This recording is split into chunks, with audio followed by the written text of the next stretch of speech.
Hello and welcome back to the channel. I hope आप सब बहुत ही अच्छे से होंगे।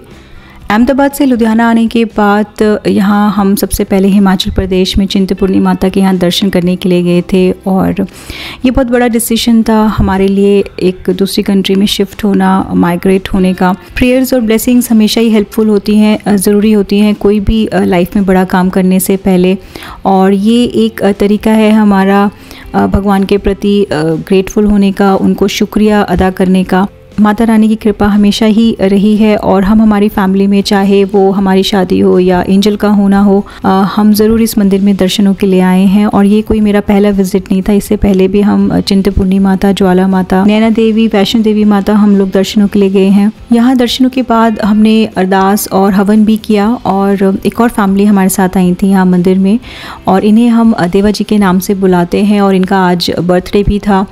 तो बहुत अच्छा मौका था इस दिन हमारे लिए यहाँ पर मंदिर में दर्शन करने का और देवा जी के साथ कुछ टाइम स्पेंड करने का। अहमदाबाद वाले घर में भी ये फैमिली हमारे साथ आई थी, जहाँ हम लोगों ने द्वारिका जी और सोमनाथ टेम्पल के दर्शन किए थे।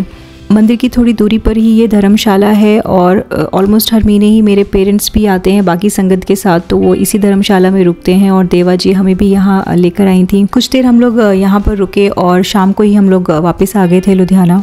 19th रात को हमारी फ़्लाइट थी कनाडा के लिए और 17th को हम यहाँ लुक्स पार्लर है लुधियाना में, वहाँ पर हम आए थे और बहुत ही बेसिक सा नेल आर्ट एंजल ने यहाँ पर करवाया था और पहली बार इस तरह का कुछ नया एंजल ने ट्राई किया था। मुझे भी करवाना था बट कहीं और हमारा अपॉइंटमेंट था, एक्चुअली हमें किसी और के घर डिनर पे जाना था, इसलिए मैं नहीं ये करवा पाई थी। बट मेरा मन कर रहा था कि मैं भी नेल आर्ट ट्राई करूँ।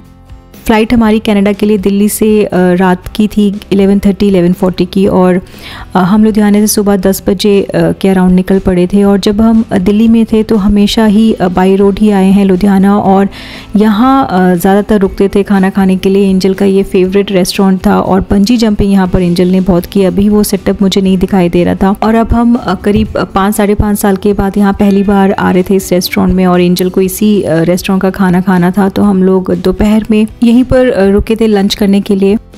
शाम को 5:30-6 बजे के करीब हम दिल्ली इंटरनेशनल एयरपोर्ट पहुंच गए थे और इंटरनेशनल फ़्लाइट के लिए करीब 6 घंटे पहले पहुंचना होता है। बहुत सारी फॉर्मेलिटीज़ यहाँ पर होती है। 5 बिग सूटकेसेस और 3 कैबिन सूटकेस थे, तो कैरी करना इन्हें थोड़ा मुश्किल था, तो हमने पॉटर हायर किया था और 500 रुपये पर ट्रॉली चार्ज किया था इन्होंने। और लेकिन हमें काफ़ी हेल्प हो गई थी इन सभी लगेज को बैक ड्रॉप काउंटर तक ले जाने में। अब जब हम रियली यहाँ से जा रहे थे, काफ़ी सब इमोशनल हो गए थे। ऑल ऑफ सडन शादी में जो विदाई के टाइम वाली फीलिंग होती है वही सब मुझे फील हो रहा था और मेरे पेरेंट्स भी काफ़ी इमोशनल हो गए थे। इनफैक्ट एंजल काफ़ी रो रही थी, मैंने इतना एंजल से एक्सपेक्ट नहीं किया था। जो लगेज की लिमिट थी पर सीट पर पर्सन, उससे ज़्यादा ही हमने लगेज कैरी किया था और 2 सूटकेसेस एक्स्ट्रा थे जिनका हमें एक्स्ट्रा पेमेंट करना पड़ा। 26,000 हमने यहाँ पर इस काउंटर पे एक्स्ट्रा पे किया था लगेज के लिए। यहाँ पर लगेज ड्रॉप करने के बाद सिक्योरिटी चेक और इमिग्रेशन काउंटर पर हमें जाना था और इमिग्रेशन काउंटर पर हमसे तीनों से सेपरेटली क्वेश्चंस पूछे गए थे और वहाँ से क्लियर होने के बाद हमारे पास 2 घंटे थे फ़्लाइट से पहले, तो हम इस लॉन्च एरिया में आ गए थे। कुछ देर हम लोगों ने यहाँ पर रेस्ट किया और बुफ़े यहाँ पर लगा हुआ था, तो डिनर हम लोगों ने यहीं पर किया।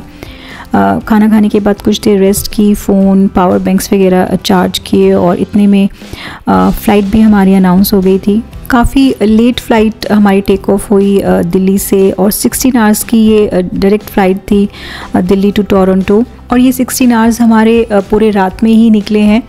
जब दिल्ली से हम चले थे तब भी रात थी और जब इस पार्ट में या फिर जोन में आए वर्ल्ड के तब भी रात थी। जो पूरी हमारी एयर जर्नी है रात में ही निकली है और सुबह अर्ली मॉर्निंग 5:30 के अराउंड हम लोग टोरंटो एयरपोर्ट पहुँचे।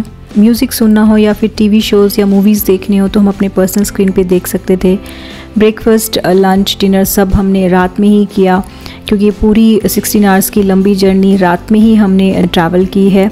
लेकिन सनराइज़ होते हुए हमने इस फ़्लाइट से ज़रूर देखा है, बहुत क्लोजली सन दिखाई दे रहा था।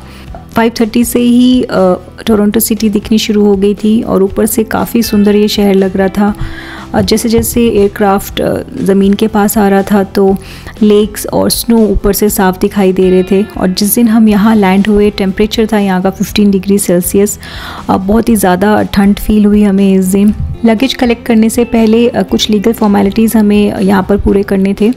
इमिग्रेशन ऑफिस हमें पहले भेजा गया, एयरपोर्ट अथॉरिटीज़ ने कंफर्म्ड पीआर स्टेटस है हमारा यहाँ पर, और हमारे सभी डॉक्यूमेंट्स इससे रिलेटेड चेक किए गए। कुछ क्वेश्चंस हमें पूछे गए और कुछ हाफ एन आवर हमें लगा इन सभी फॉर्मेलिटीज़ में। और इमिग्रेशन क्लियर हो जाने के बाद, जो कि मोस्ट इम्पॉर्टेंट टास्क था हमारी फैमिली के लिए, वो सक्सेसफुली क्लियर हुआ और उसके बाद हमने लगेज कलेक्ट किया। मेरा भाई लास्ट ईयर अप्रैल 2023 से टोरंटो में है और वो यहाँ पर अपनी स्टडी कर रहा है मिसिसागा से, और वही हमें एयरपोर्ट पिक करने आया था। और उसी ने हमारे लिए यहाँ अपार्टमेंट भी देखा है जहाँ हम अभी उसके साथ रह रहे हैं।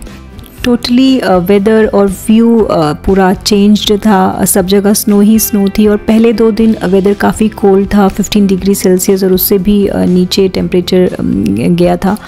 बट अब थोड़ा यहाँ पर हम यूज़ टू हो रहे हैं और अब थोड़ा इतनी ज़्यादा ठंड नहीं फील होती जो पहले 2 दिन हमें फील हुई।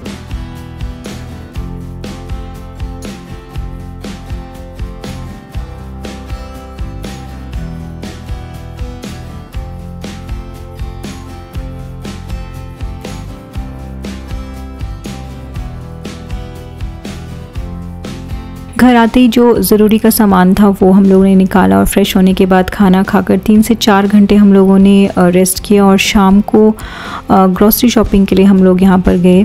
मेरा भाई भी इस अपार्टमेंट में 1 जनवरी से ही शिफ्ट हुआ था और इससे पहले वो एयरबीएनबी में रह रहा था और ज़्यादा ग्रॉसरी या किचन का सामान नहीं रखा था।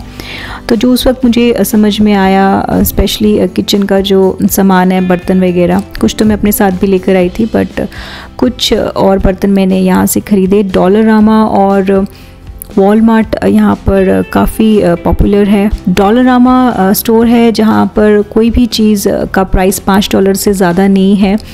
काफ़ी सारी घर की चीज़ें यहाँ से मिल जाती हैं, crockery, storage baskets, kitchen tool, stationery, decor यहाँ पर मिल जाते हैं और रीज़नेबल प्राइस है इन सभी चीज़ों का।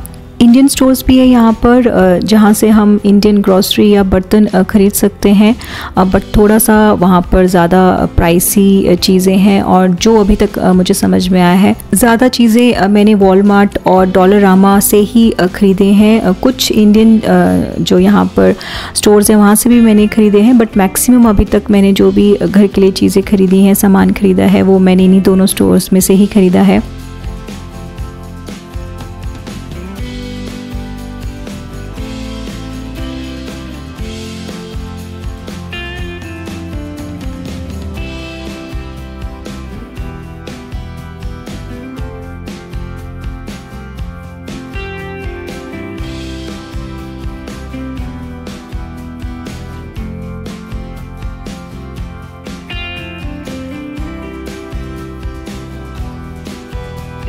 डॉलरामा के बाद हम वॉलमार्ट गए जो कि एक 1 स्टॉप स्टोर है। यहाँ एक छोटी सुई से लेकर बड़ा फर्नीचर तक मिल जाता है।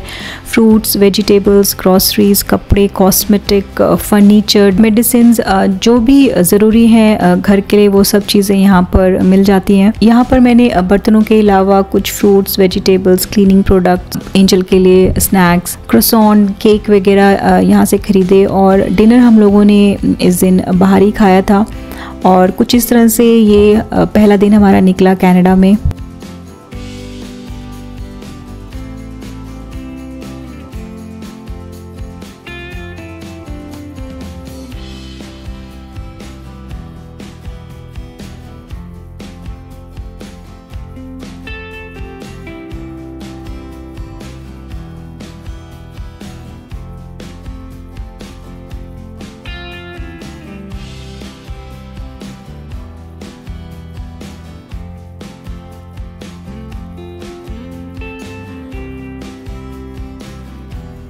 आई होप आपको आज का ये मेरा वीडियो पसंद आया होगा और ये वीडियो आज का मैं यहीं पर एंड करती हूँ और मिलती हूँ आपसे अपने अगले नई वीडियो में।